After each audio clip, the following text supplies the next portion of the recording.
बिस्मिल्लाहिर्रहमानिर्रहीम। अस्सलाम वालेकुम।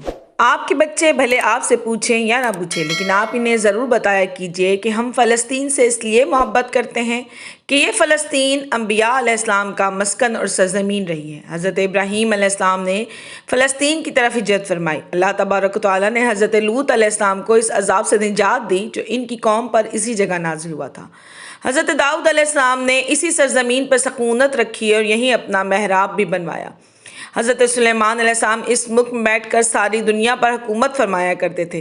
चूंटियों का मशहूर किस्सा, जिसमें एक चूंटी ने अपनी बाकी साथियों से कहा था कि ए चूंटियों, अपने बिलों में घुस जाओ। इस मुल्क में वाक़या अस्कलान शहर की एक वादी में पेश आया था, जिसका नाम बाद में वादी निमल, चूंटियों की वादी, रख दिया गया था। हज़रत ज़िक्रिया अलैहिस्सलाम का महराब भी इसी शहर में है। हज़रत मूसा अलैहिस्सलाम ने इस मुल्क के बारे में अपने साथियों से कहा था कि इस मुक़द्दस शहर में दाखिल हो जाओ। उन्होंने इस शहर को मुक़द्दस इस शहर के शिर्क से पाक होने और अंबिया अलैहिस्सलाम का मस्कन होने की वजह से कहा था। इस शहर में कई मौजज़ात वक़ू पज़ीर हुए, जिनमें एक कुंवारी बीबी हज़रत मरियम सलामुल्लाह अलैहा के बतन से हज़रत ईसा अलैहिस्सलाम की विलादत मुबारक भी है। हज़रत ईसा अलैहिस्सलाम को जब उनकी कौम ने कत्ल करना चाहा तो अल्लाह तबारक व तआला ने इस शहर से आसमान पर उठा लिया था। विलादत के बाद जब औरत अपनी जिस्मानी कमज़ोरी की इंतहा पर होती है, ऐसी हालत में बीबी मरियम का खजूर के तने को हिला देना भी एक मौजज़ा इलाही है। क़यामत की अलामात में से एक हज़रत ईसा अलैहिस्सलाम का ज़मीन पर वापस तशरीफ़ इसी शहर के मकाम सफ़ेद मीनार के पास होगा। इस शहर के ही मकाम बल्द पर हज़रत ईसा अलैहिस्सलाम मसीह दज्जाल को कत्ल करेंगे। फ़लस्तीन ही अर्ज़ महशर है। इस शहर से ही याजूज माजूज का ज़मीन में क़ताल और फ़साद का काम शुरू होगा। इस शहर में वक़ू पज़ीर होने वाले किस्सों में से एक किस्सा तालूत और जालूत का भी है। फ़लस्तीन को नमाज की फ़र्जियत के बाद मुसलमानों का क़िबला अव्वल होने का एज़ाज़ भी हासिल है। हिजरत के बाद हज़रत जिब्राईल अलैहिस्सलाम दौरान नमाज ही हुक्म रब्बी से आका अलैहिस्सलाम को मस्जिद अक्सा यानी फ़लस्तीन से बैतुल्लाह काबा मुशर्रफ़ा मक्का मुकर्रमा की तरफ रुख करा गए थे। जिस मस्जिद में वाक़या पेश आया वो मस्जिद आज भी मस्जिद क़िबलतैन कहलाती है। हज़ूर अकरम सल्लल्लाहु अलैहि वसल्लम मेराज की रात आसमान पर ले जाने से पहले मक्का मुकर्रमा से यहाँ बैतुल मुक़द्दस फ़लस्तीन लाए गए।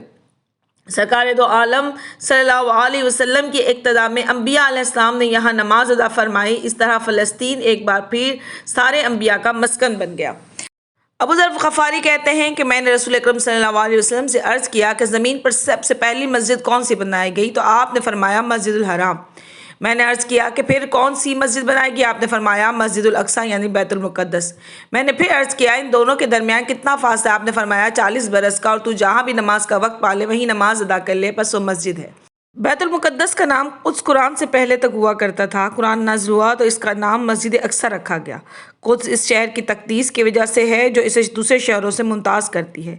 इस शहर के हसूल और इसे रूमियों के इस जबर इस्तबदाद से बचाने के लिए 5000 से ज़्यादा सहाबा इकराम रिज़वानुल्लाह अजमईन ने जाम शहादत नोश किया और शहादत का बाब आज तक बंद नहीं हुआ। सिलसिला अभी तक चल रहा है। ये शहर इसी तरह शहीदों का शहर है।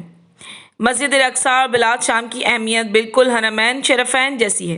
कुरान पाक की आयत वत्तीने वज़ैतूने वतूर सीनीना व हाज़ल बलदल अमीन नाजिल हुई तो इब्न अब्बास कहते हैं हमने बिलाद शाम को अत्तीन यानी इंजीर से, बिलाद फ़लस्तीन को अज़ैतून यानी जैतून से, और तूर सीनीना को मिस्र के पहाड़ कोहे तूर जिस पर जाकर हज़रत मूसा अलैहिस्सलाम अल्लाह पाक से कलाम किया करते थे से इस्तदलाल किया। और कुरान पाक की आयत मुबारका वलाक़द कत्तबैना फ़िज़ ज़बूर मिन बाद ज़िक्र इन्नल अर्ज़ यारिसूहा इबादुस सालिहून से ये इस्तदलाल लिया गया कि उम्मत मोहम्मद हकीकत में इस मुक़द्दस सरज़मीन की वारिस है। फ़लस्तीन की अज़मत का अंदाज़ा इस बात से भी लगाया जा सकता है कि यहाँ पर पढ़ी जाने वाली हर नमाज का अज्र 500 गुना बढ़ाकर दिया जाता है। उम्मीद है आपको वीडियो पसंद आएगी। इसे लाइक और शेयर करें। मेरे चैनल को सब्सक्राइब करें। शुक्रिया।